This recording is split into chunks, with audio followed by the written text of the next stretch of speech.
6 months after Jake's funeral, I still couldn't bring myself to enter the equipment barn where his modified John Deere sat under a dusty tarp.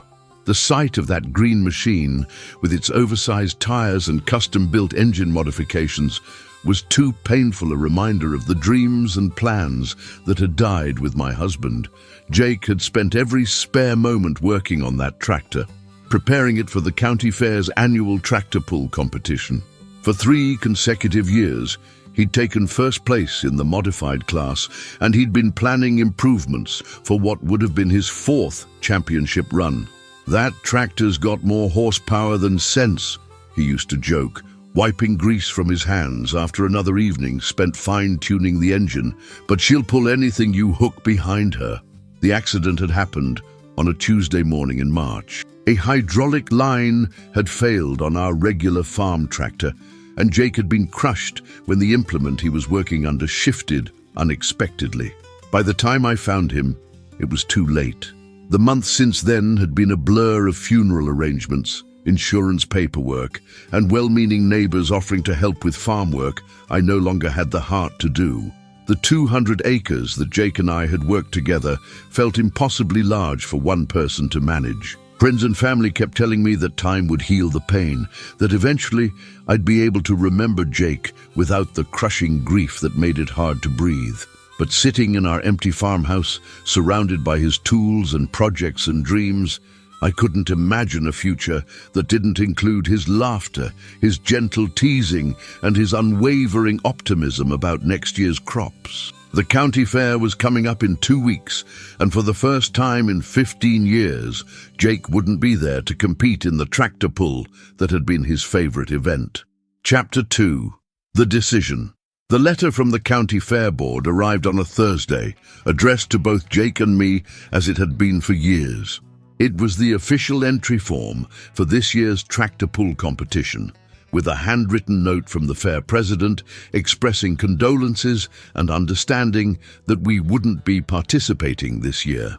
I stared at that letter for hours, remembering how excited Jake would get when it arrived each summer. He'd immediately start planning his strategy, reviewing the modifications he'd made since the previous year, and calculating the optimal weight distribution for maximum pulling power.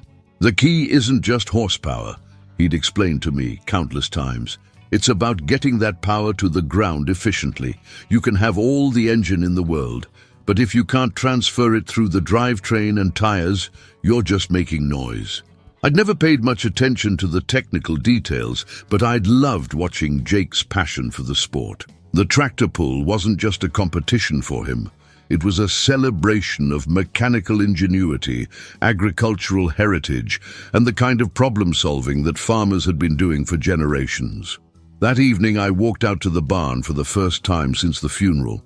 I pulled the tarp off Jake's tractor and ran my hands along the custom-fabricated roll cage he'd built to protect the driver during competition. Every modification had been carefully planned and expertly executed, representing hundreds of hours of work and thousands of dollars in parts. The tractor was more than just a machine. It was Jake's legacy, his contribution to a sport he'd loved since childhood. Letting it sit unused in the barn felt like abandoning a part of him. I made a decision that surprised even me.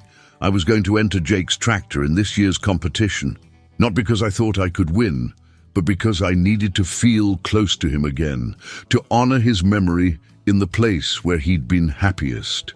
Chapter 3. Learning the Machine. The next morning, I called Tom Bradley, Jake's best friend and fellow tractor pull competitor, to ask for help preparing the machine for competition. Tom had been devastated by Jake's death, and I could hear the emotion in his voice when I explained what I wanted to do. "Are you sure about this, Sarah?" he asked gently.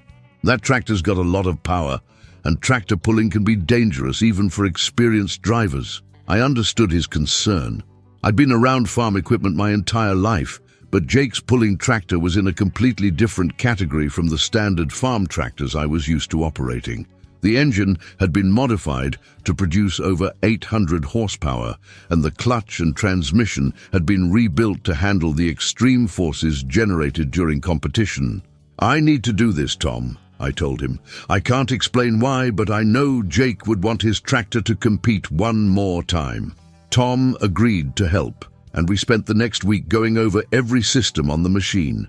He showed me how to start the engine properly, how to engage the clutch smoothly, and how to manage the throttle during a pull to maintain maximum traction without spinning the tires. Jake always said the secret was listening to the engine, Tom explained, as we practiced in the field behind our barn. You can hear when it's working efficiently and when it's struggling. The tractor will tell you what it needs if you know how to listen.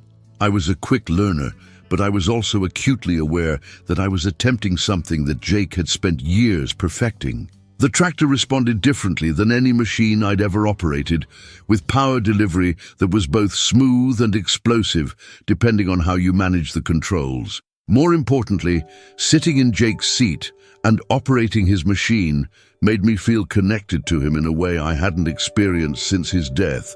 I could almost hear his voice guiding me through each procedure. Chapter 4. The community response word spread quickly through our small farming community that I was planning to compete in the tractor pull with Jake's machine. The response was overwhelming, with neighbors and friends offering support, advice, and assistance with everything from transportation to technical preparation. "Jake would be so proud of you," said Mrs. Henderson from the farm supply store. "That man loved that tractor almost as much as he loved you." Yeek, but not everyone was supportive of my decision. Some people thought I was making a mistake, that I was setting myself up for disappointment or even danger by attempting something so far outside my experience. "Sarah, honey, you don't have anything to prove," my sister told me during one of her concerned phone calls. "Jake's gone, and driving his tractor isn't going to bring him back." I tried to explain that this wasn't about proving anything or trying to recapture the past. It was about honoring Jake's memory and completing something he'd started. The tractor represented years of his work and passion, and letting it compete one final time felt like the right way to say goodbye. Tom continued working with me on driving techniques and safety procedures, but he also helped me understand the emotional significance of what I was attempting. Jake always said that tractor pulling was about more than just competition, he told me.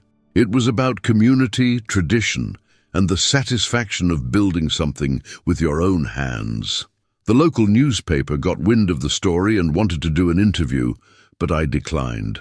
This wasn't about publicity or attention. It was a personal journey that I needed to complete for my own healing. As the fair approached, I felt a mixture of nervousness and anticipation that reminded me of how Jake used to feel before competitions. I was beginning to understand why he'd loved this sport so much. Chapter 5. Preparation Day. The day before the competition, Tom and I loaded Jake's tractor onto the trailer for the trip to the fairgrounds. The machine looked magnificent in the afternoon sunlight, its green paint gleaming and its chrome exhaust stacks polished to a mirror finish. "Jake spent hours getting this thing ready for competition," Tom said as we secured the tie-down straps. "He always said presentation was part of the sport. People notice when you take pride in your equipment." At the fairgrounds, we unloaded the tractor in the pit area where competitors prepared their machines and made final adjustments. I was surprised by how many people came over to offer encouragement and share memories of Jake's previous victories. "Your husband was a hell of a competitor," said Bill Morrison, a veteran puller from the next county. "Always fair, always helpful to newcomers, and always gracious whether he won or lost. We're honored that you're continuing his tradition." The technical inspection went smoothly. Jake had always been meticulous about safety equipment and rule compliance, and his tractor passed every requirement without issue.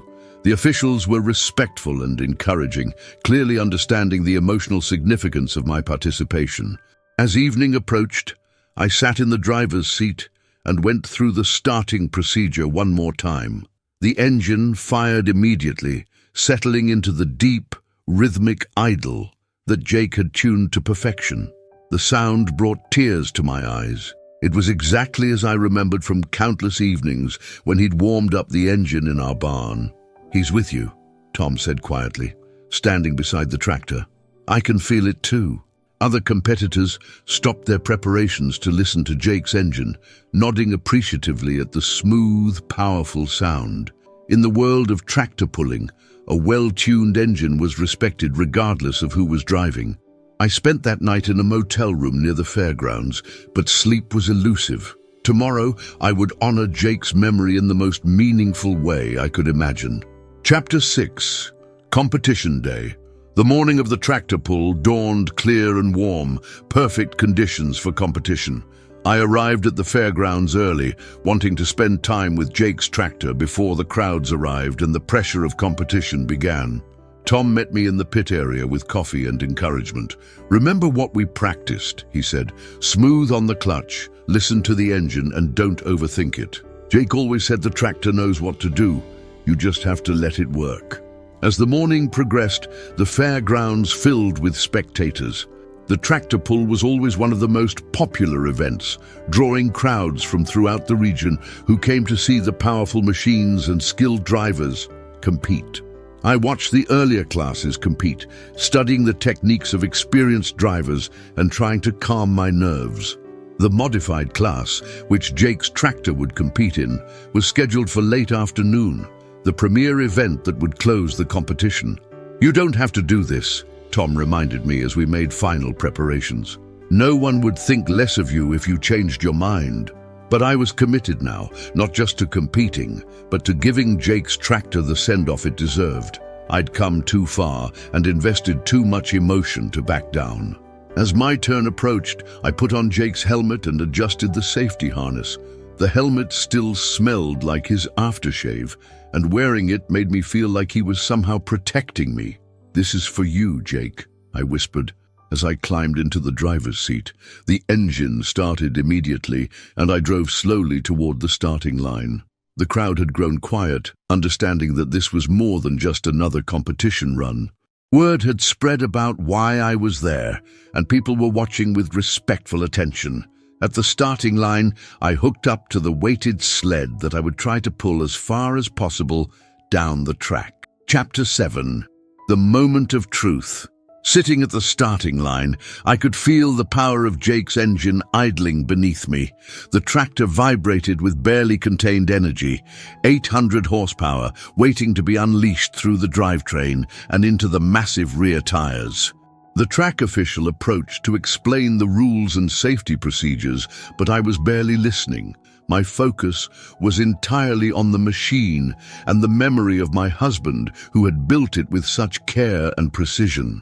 "When you're ready, ma'am," the official said, stepping back to a safe distance. I took a deep breath and began the procedure Jake had taught me. Clutch in, throttle up gradually, listen to the engine's response, feel for the moment when everything was perfectly synchronized. The crowd had grown completely silent. Even the other competitors had stopped their preparations to watch. I could see Tom standing near the fence, his hands clasped together, his face showing the same mixture of pride and concern that Jake used to display when watching other drivers compete.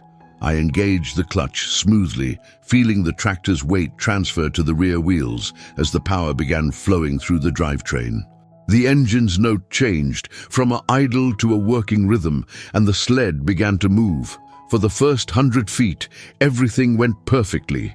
The tractor pulled steadily, the engine maintaining its optimal RPM, the tires gripping the track surface without spinning.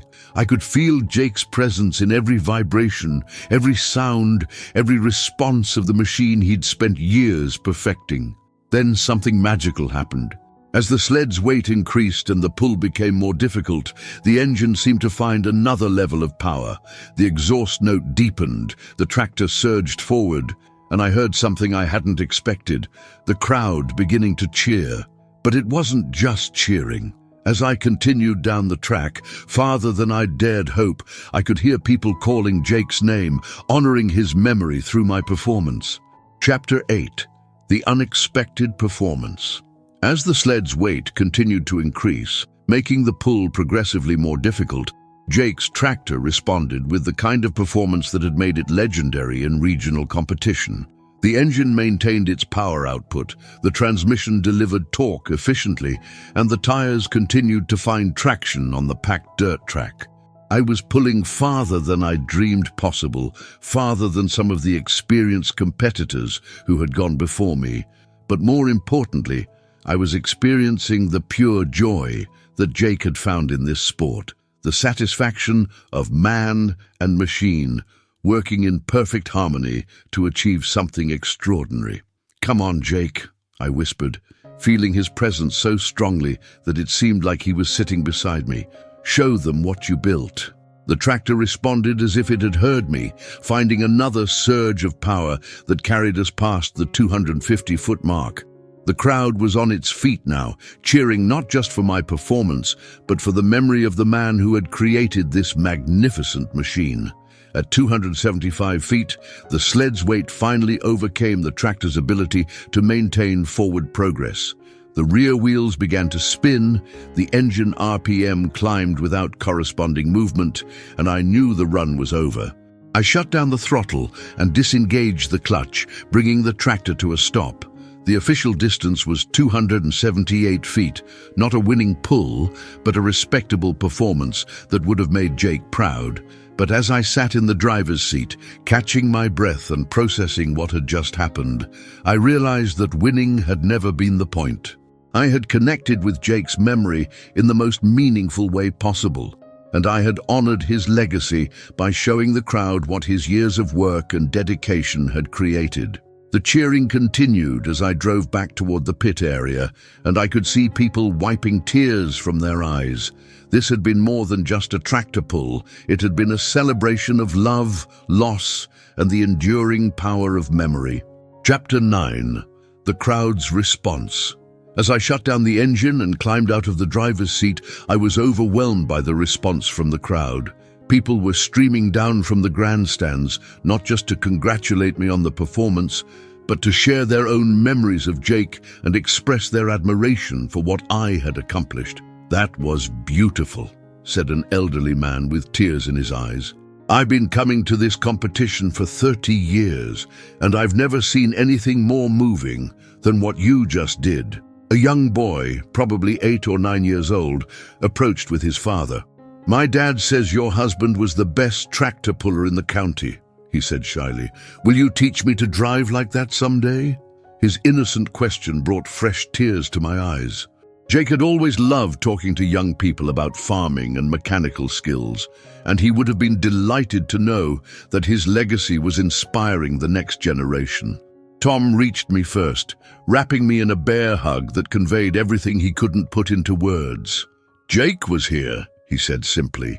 "I could feel him guiding that tractor. That wasn't just you driving, that was both of you together." Other competitors came over to offer congratulations and respect. These were people who had known Jake well, who had competed against him for years, and who understood the significance of what had just happened. "Your husband built one hell of a machine," said Bill Morrison, the veteran competitor I'd met the day before. "But more than that, he built something that could carry his spirit forward. What you did out there honored him and honored this sport." The fair president approached with the official results. My pull of 278 feet had placed me 4th out of 12 competitors, a remarkable achievement for someone competing for the first time in the modified class. "We'd like to present you with a special recognition award," he said, "for demonstrating the true spirit of competition and community that makes this event special." Chapter 10. The healing begins. In the days following the competition, I found myself changed in ways I hadn't expected.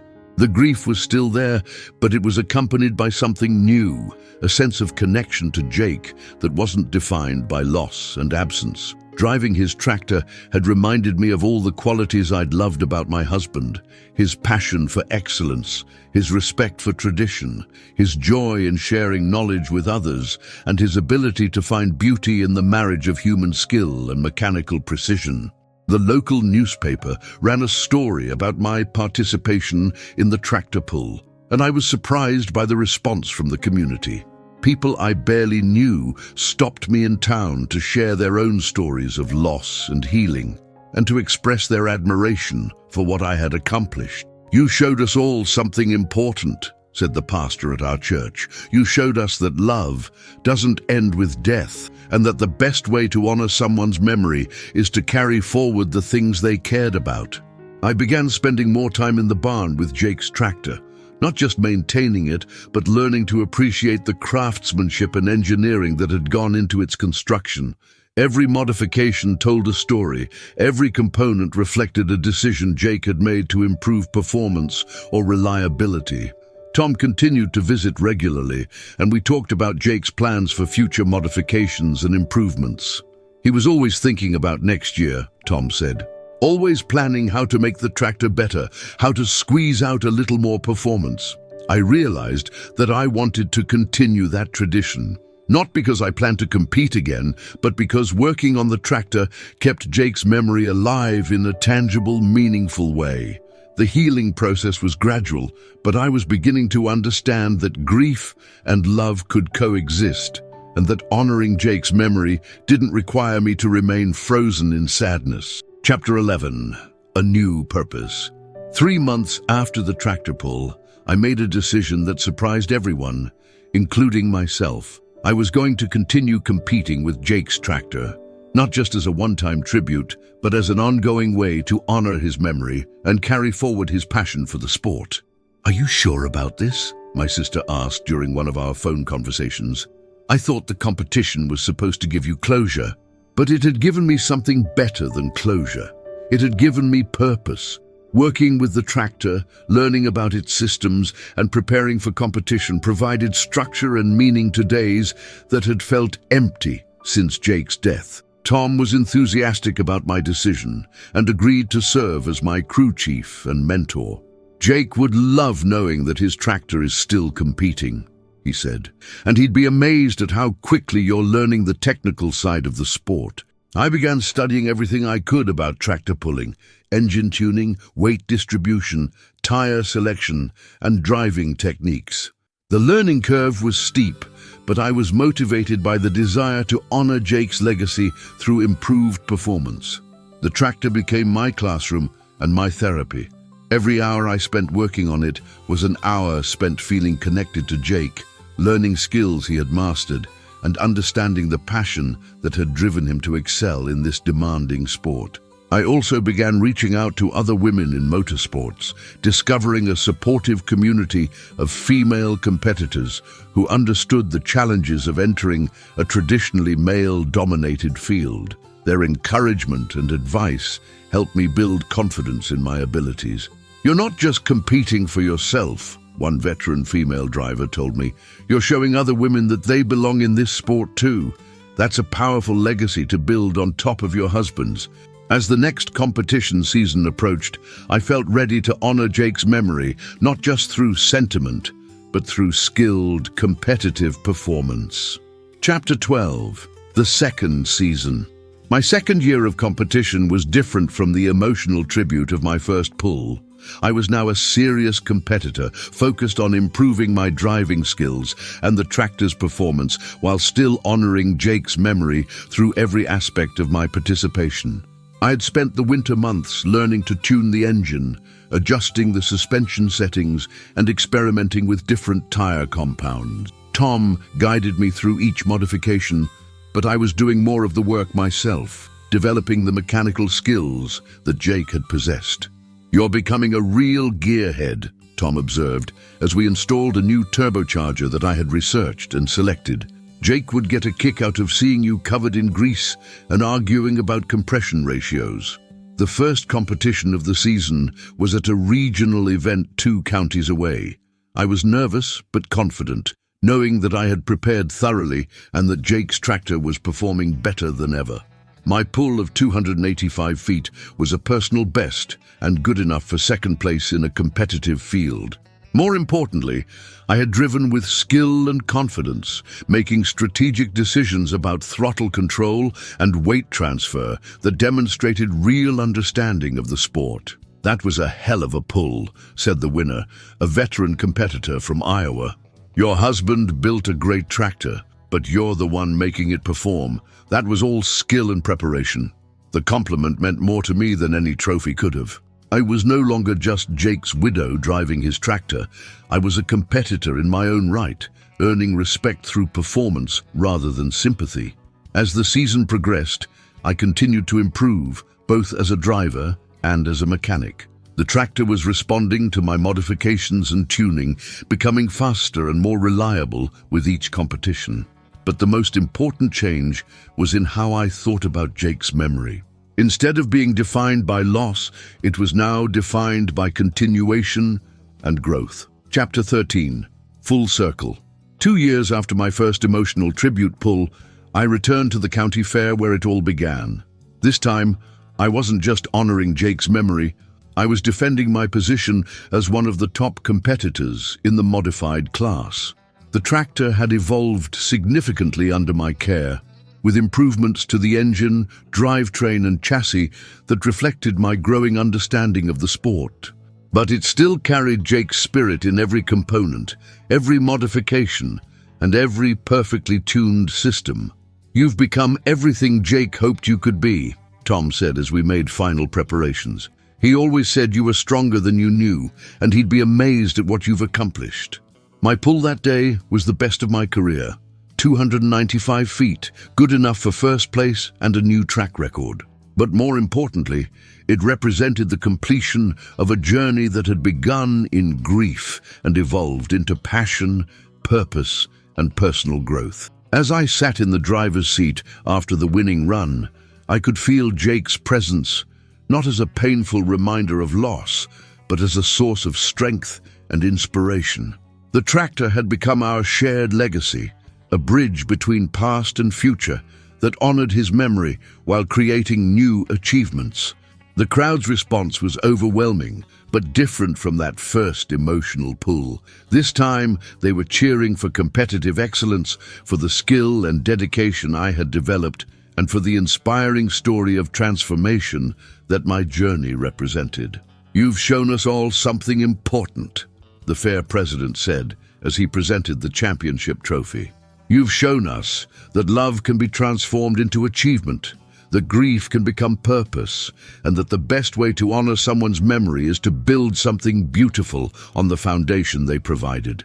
Looking out at the crowd, I saw faces that had watched my entire journey, from the widow making an emotional tribute to the skilled competitor earning victories through talent and hard work.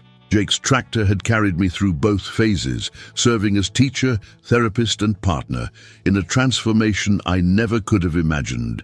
The engine that had roared to life that first day had awakened more than just mechanical power.